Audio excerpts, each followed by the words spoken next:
If you want to make some fantasy picks on your favorite sports, check out Underdog Fantasy. It's all the rage, where you can choose higher or lower between 2 to 8 players, and you can win up to 325 times your entry. Use the code K100 at the Underdog Fantasy website, on the app, or at our personalized link, and you can receive up to $1,000 in bonus cash as well as a free pick.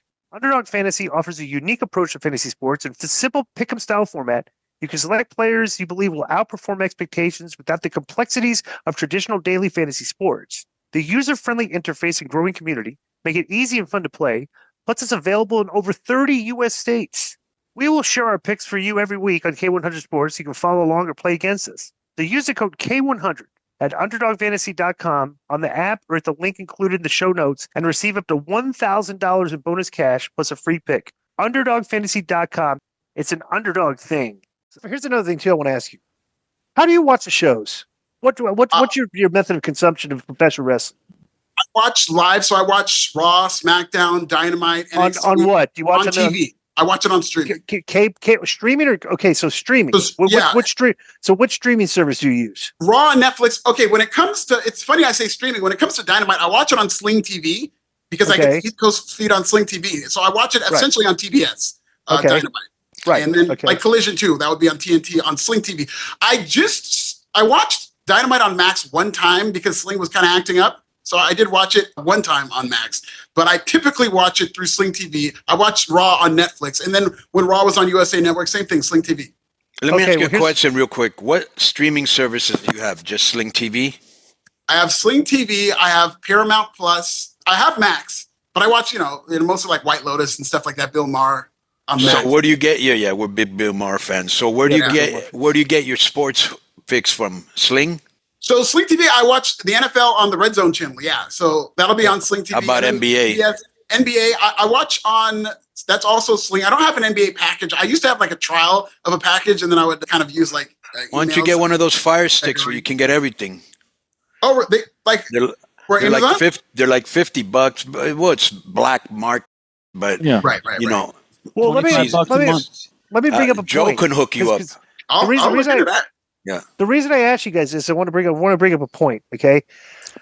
So, and you're a big Bill Maher fan, perfect, because that rant that Bill Maher just had recently on his thing about how watching football and streaming. Yes, it's absolutely right. It's a pain. Yeah. Well, okay, so this is my thing with the Netflix numbers on Raw.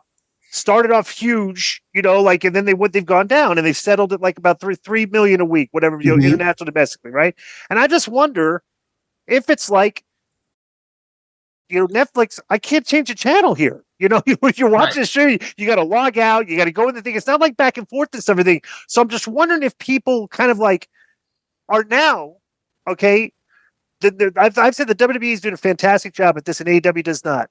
Bro, the other platforms where you can not watch the show, like not watch a show on Netflix, but you can actually follow the WWE feed on X.com as the show goes on. And every 15 to 20 minutes, they'll post a 2-minute clip of like the spot on the interview said that, like, you can follow it on X. Yes. You can go back after the show's over, go on YouTube and watch it, right? And I'm just wondering, like, what percentage, like say 1.5 to 1.8 million people watch the show live on Netflix in the United States. I think there's an audience of at least double that is just, I call lurking, where you're not watching the show live, but you're just consuming enough of the content on a weekly basis to keep interested. I think that's what drives their attendance. You don't have to watch a show. You can literally be kept on every single storyline in detail because they play the clips and provide storylines. Like, what percentage of people do you think are watching that are not watching the show live but keeping up with WWE content on a weekly basis?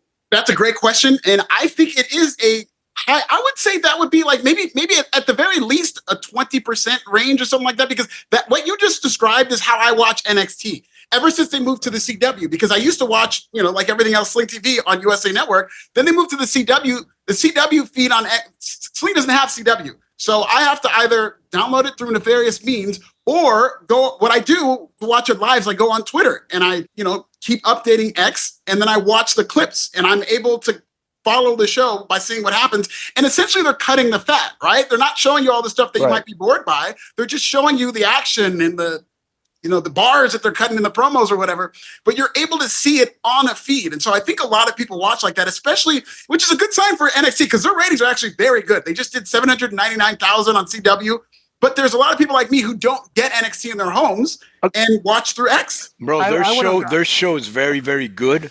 Love it. And like in the last 2 weeks, Ricky Stark showed up and Moose. Well, let me bring this. Go ahead, Joe. Well, just real quick. Yeah. I'm going to give you a number. I went on AI, and I was trying to figure out a way to find that number out, right? AI says that there's upwards of maybe 10 million people watching on other platforms every week for WWE. Okay, which could be just like all you watch was the Punk Logan Paul promo, or the bro, like every good promo segment, you could just watch that. You're glued into their TV. This goes. Watch all the Jey Uso Gunther stuff. You don't even have to watch the matches. Go online. Okay, who won?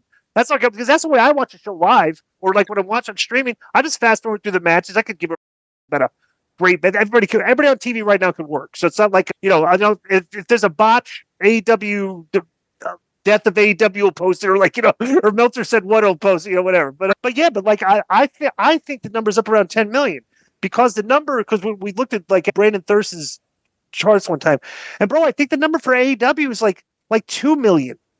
Like they're if you look at the attendance figures, they're outdrawn about like 5 to 7 times as much, and I think that's a social media imprint they have too. They're drawn like 5 to 7 times the amount of fans on social media. And I think like I'm saying, it's like so people looking at the ratings every week. I'm like, dude, you guys are missing the plot. It's like that's one number out of like the massive audiences viewing this on other platforms. Go ahead, Joe. Oh no, it was when we were talking about NXT. I know Alfred's a longtime fan and all that. Do you like the NXT now as opposed to remember the Hunter era that was like Owens and Balor and all that? Did you like that better, or is today measuring up?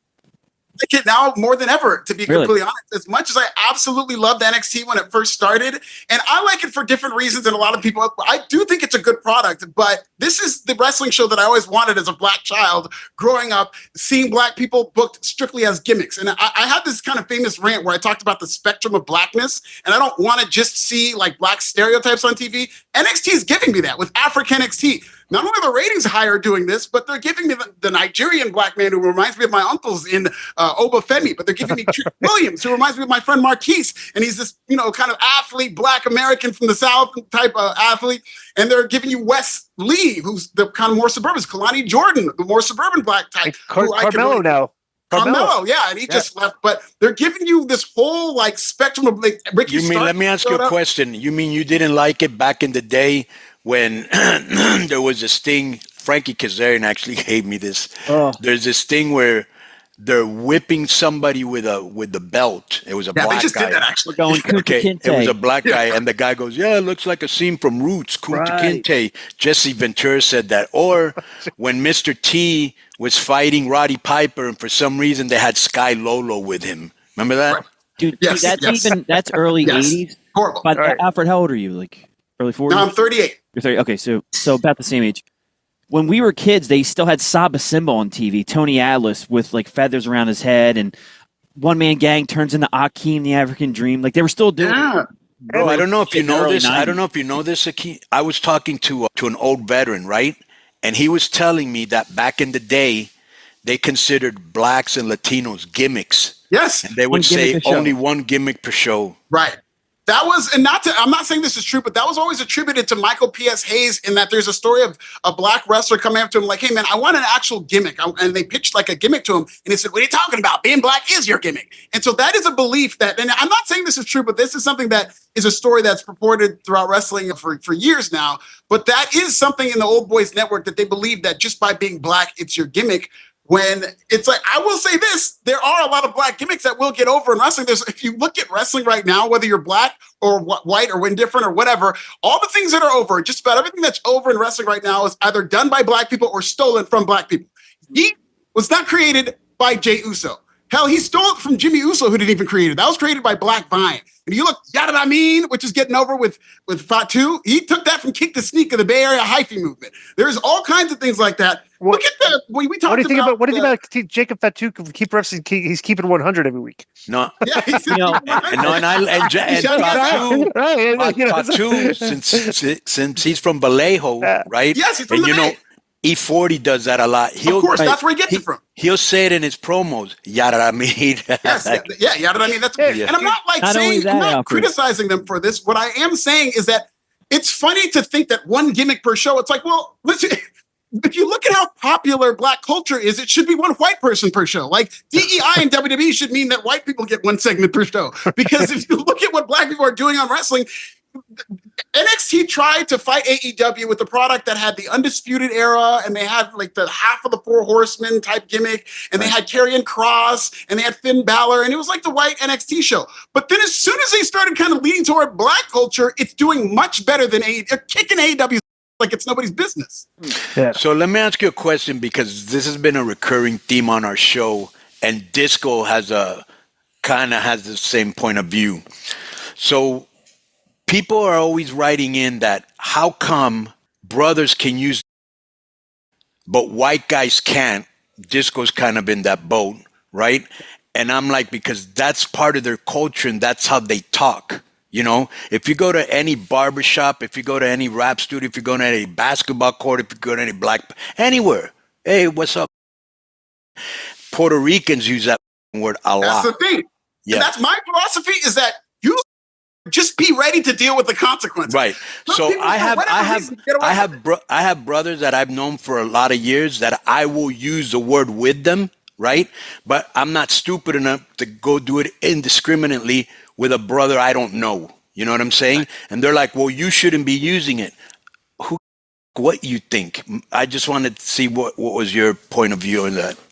I'm not going to have any type of power over me. I do think that it's something that is ingrained in black culture. I will not push back at anybody who says you shouldn't use it. It shouldn't have that much power over you. I don't think we should live in a world where people use it casually. But at the same time, it's like, it's a word.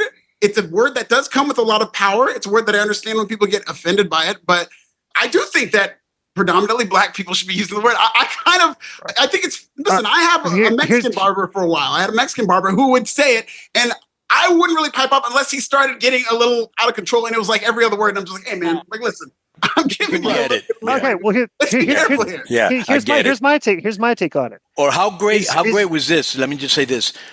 Did you watch Atlanta? Yes, I watched it for a few seasons. Cat Williams was brilliant on that show. How about Cat Williams was incredible, but how about when Danny Glover, this guy, kept using the word "and" in front of him because he thought he was soft. So he had this thug with him, the guy that looks kind of like Willie Mack. He had that guy with him, but he would not use it in front of him. You know what I'm saying? That was great. But go ahead. So here's the thing. I grew up in Atlanta, right? So over the years, you've just heard people use it less and less, to the point that, like, it got to the point where you hear people use it, but then it got like, you hear somebody use it and be like, nobody says that anymore. What are you doing? You know, so just people kind of quit using it, right? And when you say people, do you mean black, white, or both? Just, I don't really hear the word. Like, you don't hear it in like I'm at work, you know, in a very I've never heard somebody say that word around me. You know what I'm saying? Like, is this a more suburban area in Atlanta? Because there's a lot of high areas. Well, Marietta, Georgia, I grew up. No, I'm talking about this is in Vegas, right? Yeah. So here's my problem. Rednecks. That's not really a problem with it. My problem is the level of punishment we give a white person for saying it. Like, you know, he says the word. Okay. My question is, if the level of punishment for that person, like, he gets canceled, they want to get, you know, whatever, and for how long, right? My question is, like, if the word's so bad, why do other people use it? I have to hear it anyway. You know what I'm saying? Like, it's like, hear it. But right, that's my thing. It's like, if it's just hearing the word is so bad, why is it so bad only if it comes from like one person of color's mouth as opposed to other people? I just think it's hypocritical. I just wish the word will just be erased from everything. Okay, even like hip hop gets a pass.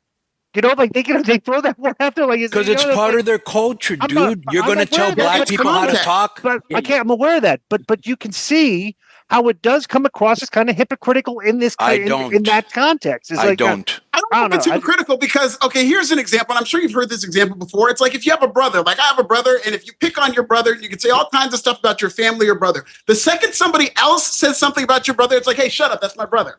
You know, Is that hypocritical of me? Probably, but it's because we have a certain dynamic as family members where, yes, I can talk to him a certain way, and because he's my black brother, So if somebody outside of the cultural circle starts saying that, that's the thing. It's an ecosystem that's built in. So, I think fairness and all this stuff is overrated. I don't think it has to be fair. It's just what happens. It's just an ecosystem. Here's my question to you. Has the amount of time from the time Hulk Hogan used it, has enough time passed for him to be like forgiven on it? Do you mean the time? That's my question. Like, well, no, I'm just saying. Can I give you my answer first, Alfred? That it was exposed. Go ahead. Yeah, give me the answer first, and I'll give you my answer. Go ahead. I've always thought that I'd rather go to jail and do my time in jail than do jail time in the court of public opinion, because they want you to never work again, right? Right. But I'll tell you what my problem was with Hogan.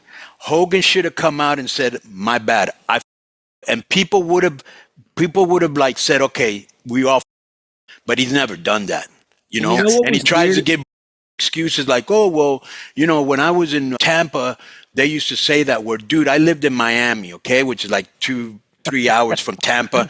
No white people were saying that word, to brothers. You know what I'm saying? People knew especially that, during the Black Power movement. Yeah, go ahead. People knew that years before it came out, because some people saw this tape and it was like, wow, Hogan's really going after this to not let he must be embarrassed. It wasn't, and there was articles that said it too, like this part about him is not the worst part of the tape, and it was hinted at for years until it finally came out. So he knew it was coming because it was on that tape. People had it, Yeah. So what's your take? My take is, okay, so nobody hates cancel culture more than me. And I hate the idea that we hate it too. Actions they could be, they get to sit in timeout, and I don't want to hear or see you because I'm going to associate your worst moment with everything else. And these are coming from people who they probably have moments that are way worse than Hulk Hogan. It's just that didn't get broadcast on national television or anything. Right. And the worst part, Alfred, let me just interject this. They want to put the mob on you too. Like, it isn't just me. Well, come on, let's get them on. Well, the jury of public opinion wants the death penalty. Yes, they want the death penalty. Right. I don't agree with that. What I will say, though, I don't have any sympathy for Hulk Hogan because of the way that he's handled this, or lack thereof, because he hasn't come out and publicly addressed this and said what he said. I know he tried to apologize, but it was a horrible apology tour. I mean, he should fire his PR campaign for that. And then on top of that, he really leaned into the right-wing movement in terms of, I don't have to be political or anything like that, but he's showing up at Trump rallies and he's kind of leaning into that zeitgeist of the anti-black culture or the right wing or the alt-right wing type of rhetoric. He's leaning into that. And then he wants to show up in Inglewood, California and try to be embraced after his stench is still on him. Of course he's going to get booed. I was right there booing with him. Right. That is kind of funny that they thought he would like get cheered into Hollywood. Like, what are you talking about? Like, you guys really think he's going to show up? What if talk about being tone deaf. Yeah. Well, that was a TKO people. What a complete miscalculation. They probably just didn't know. So. You know what I think? Probably the same guys that do the NBA.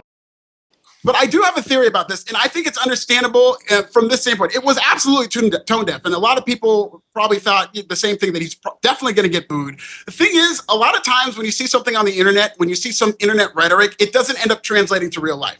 I fell for there's this wave against Rhea Ripley when she was facing Liv Morgan, where everybody wanted Liv Morgan to retain on Netflix. So I thought Rhea was going to get booed. She was one of the biggest baby faces in the building. So there's that internet rhetoric that WWE probably thought it was a fake world. But the big thing I thought it was is that Hulk Hogan showed up in Madison Square Garden. And I don't care what you're doing. In Madison Square Garden, if you get over, that rings to WWE. Yeah, WWE absolutely will push people who get over Madison. That's why LA Knight got his Gage for years. Yeah. Vince LA Knight for to years. them was a joke. But once he started getting cheered in Madison Square Garden, they're like, oh my God, this guy's got something. Anywhere else, Canada's bizarro world. They'll dismiss it. But if you get over in Madison Square Garden, like Hogan got over in front of a Trump crowd, but he got over in Madison Square Garden. So WWE probably saw that and they thought, wow, Madison Square Garden, a blue state. They like Hulk Hogan. Okay, it's time to bring him back. Our fans will like him if he gets over in Madison Square Garden. And that was a complete miscalculation. Yeah, because they think Dana White, bro, Dana White's a different animal. Want me to tell you my favorite part of the Hogan promo since you were there? Yeah. he came out and he tried to ingratiate himself, okay, to the fans by saying, "I'm here for you fans, brothers," and they were like, "Dude, don't even try that with us," because wrestling fans are slick, bro. Okay, Yes, very. Well, Yeah. Let me ask you. Let I me liked say this, when Alfred. O'Shea's take, because he was there too, and to mention him again, where he was like, the Hogan music hits, and he was like, yeah, and then he went, wait a minute, boo. And he was Yes. like, the whole crowd Right. was like that at first. It was like, yes, no. Well, let me ask you your take on this. This was a controversial thing a while back, and he got a little bit of heat for it, which I didn't think was very deserved. When Hunter said, he doesn't see color, he just sees talent. What was your take on that comment? I don't like that comment from anybody. I know because it's not true. The I don't see color thing is so funny because that's like the thing people make fun of people for saying. It's like it's not. It shouldn't even be a talking point anymore. When you say I don't see color, you really are saying that I don't see any of you. That's not something that you should be proud of. Like I see color. Like you know what I mean? Like anybody. But that doesn't affect my judgment. Exactly. Like everybody has an implicit bias. Nobody doesn't see color. Triple H is lying when he says I don't see color. Everybody has an implicit bias where whether or not you want to admit you see color, you see something that will. Of course. How can you not? Yes. If there's a Chinese guy in front of me, how can I ignore that he's Chinese? You can't. You can't identify with any of my struggles or any of my past. It means that you don't care to. And plus, let me tell you what happens with me. Since I know how to talk around brothers, and Cubans have a different lingo than Mexicans, and Mexicans have a different lingo than Puerto Ricans. I speak differently to each one. Sure. Yeah. Right. Well, here's the thing, though, and I think it was a poor choice of words. Okay, because I think in my opinion, what on the surface, when you hear those words said like that, you're like, "What are you talking about?" Like everybody sees you. Okay, but in the think of what I thought he meant is like I see talent first. Then he should have said that. That's what I'm saying. It doesn't matter if you're black. Like I see talent first. I but think that's not what he said. Well, that's not what he said. Well, what he meant and what he said are two different things. That's what I'm saying. What I'm saying. But that's what I'm saying. But bro, those are the funny things that I like Hunter, bro. I think he's doing a great job. But it's funny because these are the things that people like. When somebody says something outside the box, because people are looking to be over the top outrage, fake outrage. Right. It's like really that's a real big deal. So that's what you got out of this. It's a very complicated conversation because let's put aside the I don't see color thing and let's just focus on Triple H saying I only see talent. Okay, what do you think of when you think of talent? Because your buddy Shawn Michaels in NXT probably operates by the same methodism. I only see talent. Well, Shawn Michaels is predominantly booking black talent. He's seeing talent, but what talent to Shawn Michaels, he's got an implicit bias toward black people. The barbershop segments came from Shawn Michaels, which that is the blackest thing you can do in a wrestling show is have a barbershop segment. But Shawn Michaels has an appreciation for black culture. So when he thinks of talent, it's probably going to skew black. Triple H, on the other hand, he only sees talent, but this is a company. They fumbled the Hurt Business. They fumbled Bobby Lashley. Under Triple H, they fumbled the Street Profits. They're still trying to reboot the Street Profits. Carmelo is starting to slip, and Carmelo was a superstar in NXT. So these two people both purport to see talent. I believe both of them. It's just that Triple H's version of seeing talent has an implicit bias against black people. Not saying he's racist. I'm saying that the way he sees talent is a way that he wants to overpush Johnny Gargano and keep making DIY a thing. Dude, he wants to keep making Candice LeRae a thing. And it's like, he thinks these people are talented, and they are, but if they don't connect, can I give you my theory? Can I give you my theory on that? Yes. I assume, that Gargano, Ciampa, LeRae, Dakota Kai, all of those people that he's pushing in, really none of them are over. Finally, DIY got over when they turned heel. But and they've been given like 90 million chances. But I think that he worked with them in NXT. They were easy to work with. They were very professional. And he said, I want to have these guys on the main roster. But not everybody makes it on the main roster, my boy. Right. Because DIY was great in NXT, by the way. Because you have some of the greatest entertainers of all time in that company right now. Yeah. Well, there's the thing too, Alfred. You got it's to the point of like Gargano and them, bro. Remember the run in NXT was all character work. Remember they'd be sitting at a dinner table, like having a conversation. Bro, those are all Jeremy Borash joints. Like, yes. Bro, that's it. So it's like, like the perfect example is like, the way people got over and made them popular in NXT. Sometimes they go to the main show and it's like, keep doing the stuff that they did that got him over. But you know what I used to love? Yeah, let me just say this real quick. You know what I used to love, and they don't do this hardly anymore. Remember when a new character was coming in, they always did vignettes? Yes. Yeah. Yeah. Like Yes, 3-4 weeks. That's what got Tyler Breeze over, is he was doing those selfie vignettes, and then finally when he came, you see the feet going, and like, yeah, they really do need to do more and more vignettes. They're trying to do that with the Street Profits, so hopefully that works. But the vignettes are a very popular part of pro wrestling culture, and it's not like it's something that's kind of gone out of style. It always works. You know what I like about the Street Profits right now? That you can tell they've been there a long time, and everybody says they're talented, which they are. And Dawkins is probably one of the most improved wrestlers I've seen, and he dropped a ton of weight. I think they're like, hey, if we keep around, we're going to be released. Let's get ours now, because they're doing some really good promos and some of their best work, really. Yeah. Yo, what's up? I just want to thank you guys for watching this clip. Don't forget to hit the like button, leave a comment, and subscribe. And join our YouTube membership for hours and hours of exclusive, unedited, uncensored content. And being a member will help you get involved in our upcoming live streams. Thank you for your support. Thank you for riding with us. I know you got a lot of other podcast choices, be it wrestling or other ones. And thank you for picking us. Boom.